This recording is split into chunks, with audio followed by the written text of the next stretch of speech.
नमस्कार। श्रीमती मोहरी देवी तापड़िया कन्या महाविद्यालय जसवंतगढ़ के इस YouTube चैनल पर मैं प्रवक्ता हनुमान मल शर्मा आप सभी विद्यार्थियों का हार्दिक स्वागत और अभिनंदन करता हूं। प्यारे विद्यार्थियों, BA द्वितीय वर्ष की कक्षा में हिंदी साहित्य विषय के अंतर्गत रीतिकालीन काव्य जो आपका प्रथम प्रश्न पत्र है उसमें हम कवि घनानंद जी के पदों की व्याख्या कर रहे हैं। प्यारे विद्यार्थियों, कवि घनानंद जी के महत्वपूर्ण पदों की जो व्याख्या है परीक्षा की दृष्टि से अत्यंत महत्वपूर्ण है, उसमें सुजान प्रेम शीर्षक से जो पद है उनको हम देख रहे हैं। तो चलिए प्यारे विद्यार्थियों, आज हम इस पद की और व्याख्याओं को देखते हैं। देखिए पहला पद अब देखते हैं कि तब तो छवि पीवत जीवत है, अब सोचन लोचन जात जरे, ये पोस के तोष सुप्राण पले, बिललात महासुख दोष भरे, घन आनंद मीत सुजान बिना, घन आनंद मीत सुजान बिना, सब ही सुख साज समाज टरे, तब हार पहाड़ से लागत है, अब आन के बीच पहाड़ परे, तब हार पहाड़ से लागत है, अब आन के बीच पहाड़ परे। तो प्यारे विद्यार्थियों, इस सवैया में कवि घनानंद जी कह रहे हैं कि एक नायिका है, उस नायिका के संयोग और वियोग दोनों ही पक्षों का चित्रण इसमें किया गया है। तो किस प्रकार से नायिका का संयोग और वियोग चित्रण इसमें किया गया है तो उसको देखते हैं। प्यारे विद्यार्थियों, तो प्रस्तुत आप प्रसंग में क्या लिखेंगे? प्रस्तुत अवतरणी कवि घनानंद जी द्वारा रचित सुजान प्रेम शीर्षक से ये पद उद्धृत है और इसमें ऐसी नायिका का चित्रण किया गया है जो संयोग और वियोग पक्ष में किस प्रकार से उसकी मनोवृत्ति होती है या परिस्थितियों की जो तुलना है वो कर रही है। तो नायिका कह रही है कि हे प्रियतम, कि संयोग काल में तब तो शब्द यहाँ पर संयोग काल के लिए है, संयोगावस्था में, ठीक है। और अब का मतलब यहाँ पर वियोगावस्था से है। तो दोनों का तुलनात्मक अध्ययन या तुलनात्मक विवेचन किया जा रहा है। कैसी नायिका है वो मन में सोच रही है, नायिका संयोग की अवस्था में किस प्रकार से उसका व्यवहार था और अब कैसा है। तो वह अपने प्रियतम को लक्ष्य करके कहती है कि हे प्रियतम, तब तो छवि मने रूप या शोभा, पीवत मने पीते हुए, जीवत मने जीवित रहती थी। अब सोचन का मतलब अब मने वियोग अवस्था में, सोचन मने चिंता सोच करते हुए, लोचन मने नेत्र, जात जरे मने जात मने जाते हैं, जरे मने जले जाते हैं, ठीक है।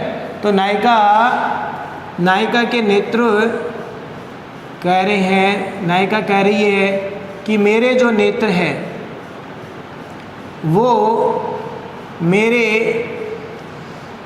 प्रियतम को देख करके संयोगावस्था में मेरे नेत्र है वो मेरे प्रियतम को देख करके बड़े क्या हो जाते थे,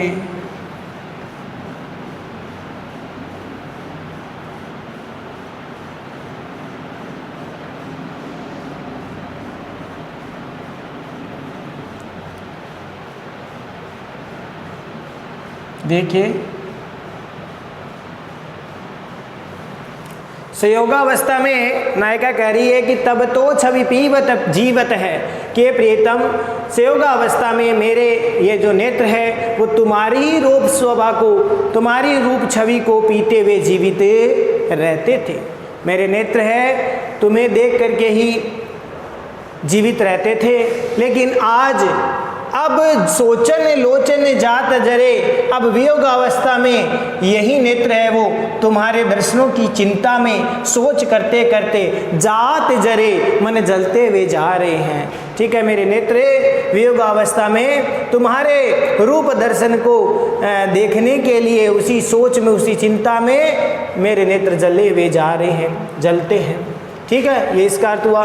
ये पोष है, ये मैंने हृदय, पोष का अर्थ होता है पोषण, तोष मैंने संतोष, सुप्राण मैंने प्राणों, प्राणों को पले मैंने पाल रहे हैं या पल रहे हैं। बिललात का अर्थ होता है तड़पना, तड़पते हैं। महा सुख नहीं है, महादुख है, यहाँ क्षमा करना है लिखने में त्रुटि हुई है। महादुख दोष भरे, महा माने अत्यधिक, दुख से, पीड़ा से, वियोग से, दोष भरे अर्थात पीड़ा से पीड़ित होकर के भरे हुए हैं। अब देखिए इसका अर्थ, नायिका कह रही है कि हे मेरे प्रियतम, यानी तुम्हारे रूप को देख करके तो मेरे नेत्र है वो हमेशा तुम्हारी रूप शोभा का पान करते थे, तुम्हारे रूप को देख करके आनंदित रहती थी, लेकिन आज वही वियोग अवस्था मेरे नेत्र तुम्हारी सोच चिंता में जो है जलते जा रहे हैं। और संयोग अवस्था में मेरे प्राण है वो प्रेम से पोषित होकर संतुष्ट रहते थे। मेरे प्राण है सुप्राण पले, यानी मेरे जो प्राण है वो हृदय में संतुष्ट होकर के पोषित होते रहते थे। तुम्हें देखते हुए मेरे प्राण भी और मेरे हृदय में स्थित जो प्राण है वो संतुष्ट होकर के पोषण उनको मिलता रहता था या पोषण होकर के पलते रहते थे।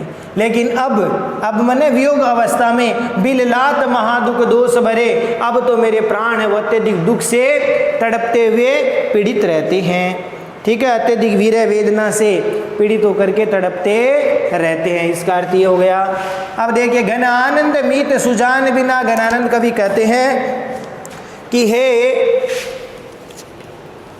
घनानंद कवि कहते हैं कि मीत मन मित्र सुजान के बिना सब ही सुख साज, सारे सुख के साधन, सारे सुख के साज मने साधन, सारे सुख के साधन, समाज मने समूह, टरे मने समाप्त हो गए हैं, नाश हो गया है। कि हे प्रियतम सुजान, तुम्हारे बिना तो मेरे सारे सुख के साधन भी, साधनों का जो समूह था, समाज था, वो सब का सब समाप्त हो गया है। तुम्हारे बिना मुझे कोई भी सारे जो सांसारिक सुख भोग है या सांसारिक सुखों का जो साधन है वो मुझे कुछ भी अच्छे नहीं लगते हैं। तो सारे सुख साज के, सारे सुख साधनों के सुसमूह वो समाप्त हो गए हैं। तब हार पहाड़ से लागत है। संयोगावस्था में जब प्रियतम पास में था तो संयोगावस्था में तो तब मैंने संयोगावस्था में हार पहाड़, पहाड़ मैंने पहाड़ से, पहाड़ के समान, लागत मैंने लगता है। और अब मैंने वियोगावस्था में, अब वियोगावस्था में आनी मैंने आकर के बीच पहाड़ पढ़ो, पहाड़ परे मैंने पढ़ा। ठीक है, अब देखो यहाँ पर बहुत सुंदर पंक्तियों में, एक दो पंक्तियों में पहाड़ पहाड़ शब्द को किस प्रकार से किया है। नायिका कहती है कि संयोग अवस्था में, हे प्रियतम, संयोग अवस्था में जो गले में पहना गया हार भी तुम्हारे और मेरे मिलन में जो है पहाड़ के समान लगता था, बाधा देता था। अब वहीं, अब वीर्य वेदना, वीर्य वेता मेरे बीच, तुम्हारे और मेरे बीच पहाड़ के समान खड़ी है, पहाड़ के समान बाधा देने वाली है। संयोगावस्था में हार भी है, तुम्हारे और मेरे मिलन में पहाड़ के समान बाधा देता था। लेकिन अब वियोगावस्था में, वियोगावस्था में मेरी जो विरह वेदना है, व्यथा है, वही हार पहाड़ के समान, बड़े पहाड़ के समान बाधा पहुंचा रही है। तुम्हारा और मेरा मिलना कठिन हो रहा है। तो इस प्रकार से यहाँ पर नायिका है अपने व्यथा को प्रकट कर रही है। वियोग व्यथा में प्रियतम से मिलन में व्यवधान आ रहा है। इस कारण से नायिका का जो वियोग है वो असहनीय हो गया है। तो इस प्रकार से आपको अर्थ लिखना है। विशेष वाले पॉइंट में प्यारे विद्यार्थी आपको लिखना है, घनानंद जी ने भी इस प्रकार का वर्णन और जगह भी किया है और इस प्रकार से विरह वेदना को बड़ा असहनीय बताया है और मुहावरों का सा भी प्रयोग इसमें किया गया है। हार पहाड़ में उपमा अलंकार का प्रयोग हुआ है। हार पहाड़ में उपमा अलंकार का प्रयोग किया गया है। यमक अलंकार का भी प्रयोग है, अनुप्रास अलंकार का भी प्रयोग इसमें किया गया है। तो उपमा, अनुप्रास, यमक और काव्यलिंग अलंकार का भी प्रयोग हुआ है। कारण सहित बात कही गई है तो काव्यलिंग अलंकार का प्रयोग किया गया है।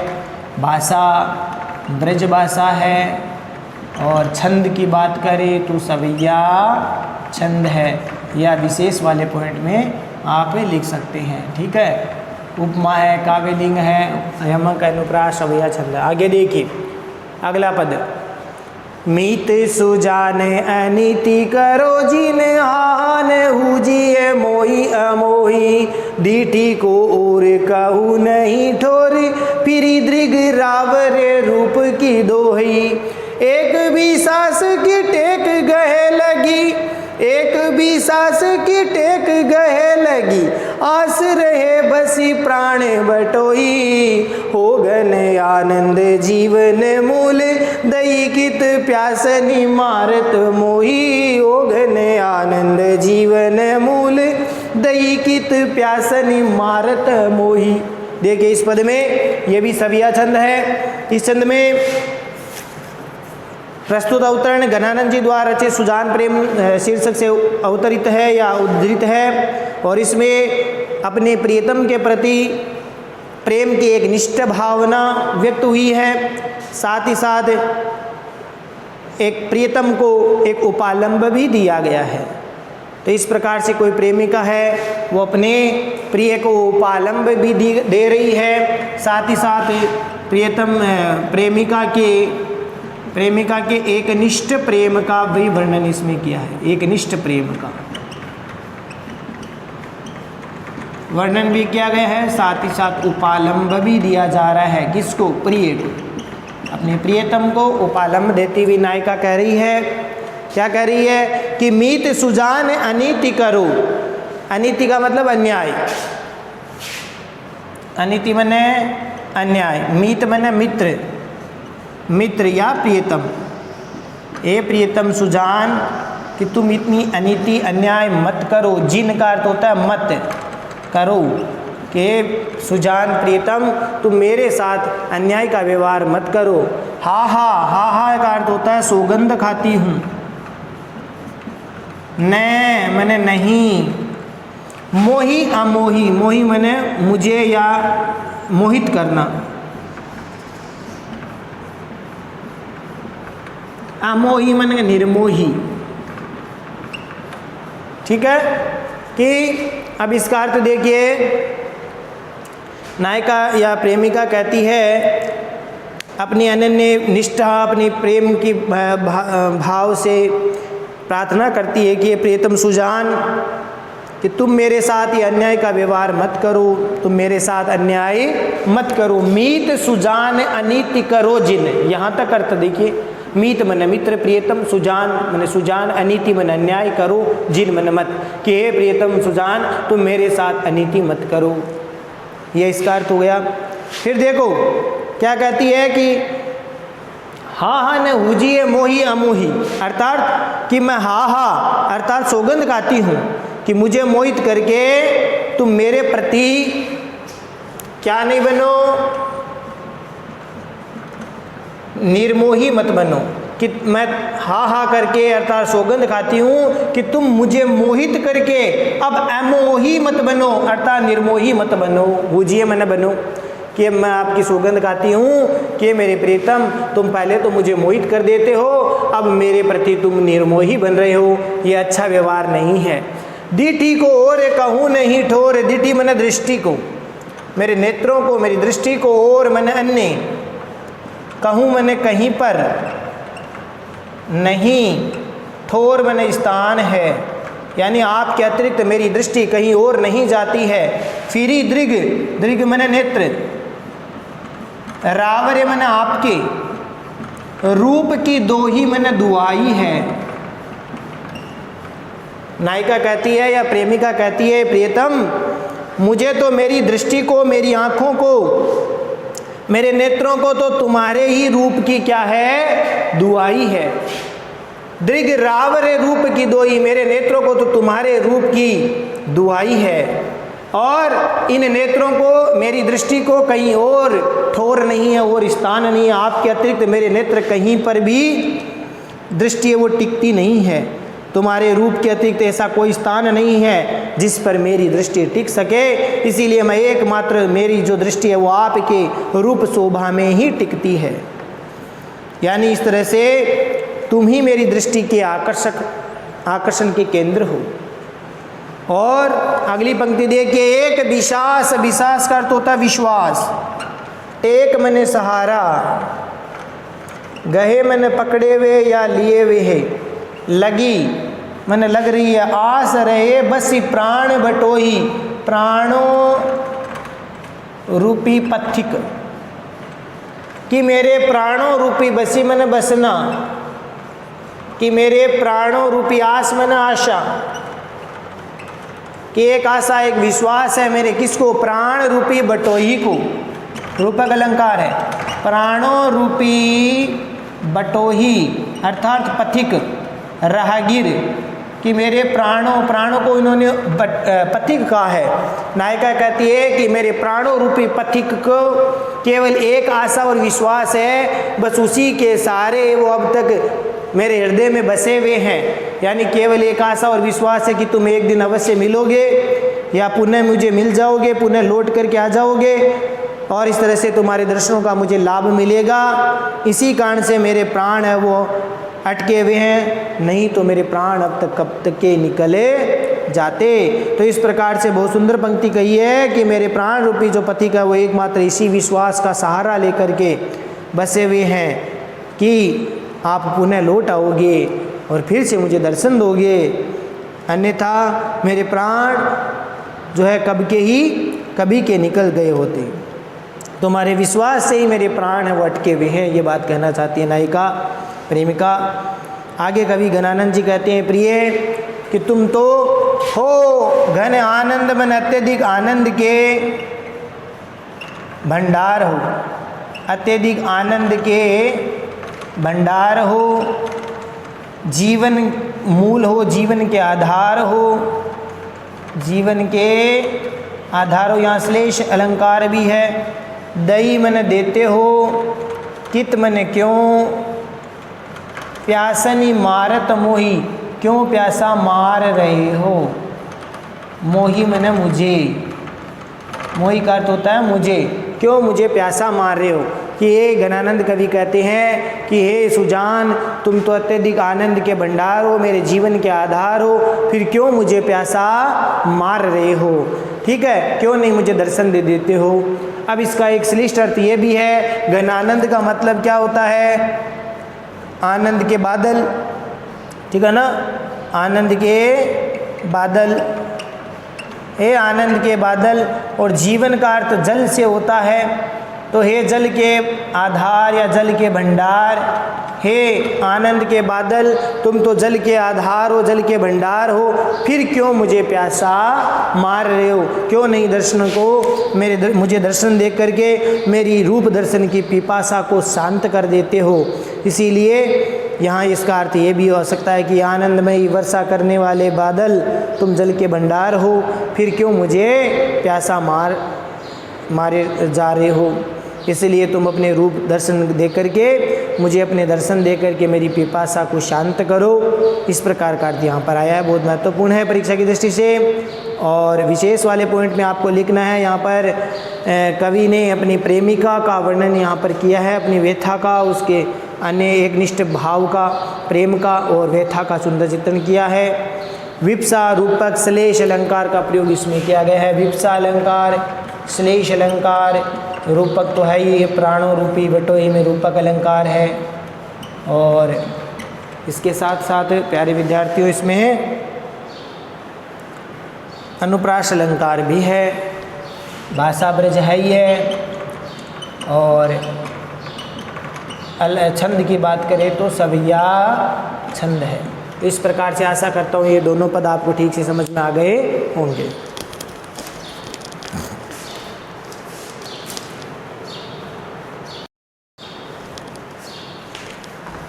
तो प्यारे विद्यार्थियों, आज के लिए बस इतना ही। अगले वीडियो में पुनः उपस्थित होंगे गणानंद जी के आगे के पदों, जो महत्वपूर्ण पद है उनको लेकर के। तब तक के लिए इन दोनों ही पदों को, ये खास तौर से ये पद है वो बहुत ही मोस्ट है, महत्वपूर्ण है। तो इन दोनों पदों को ठीक से पढ़ें, नोट्स बनाए, चैनल को लाइक, शेयर और सब्सक्राइब करना ना भूलें। जय भारत, जय हिंदी। धन्यवाद विद्यार्थियों।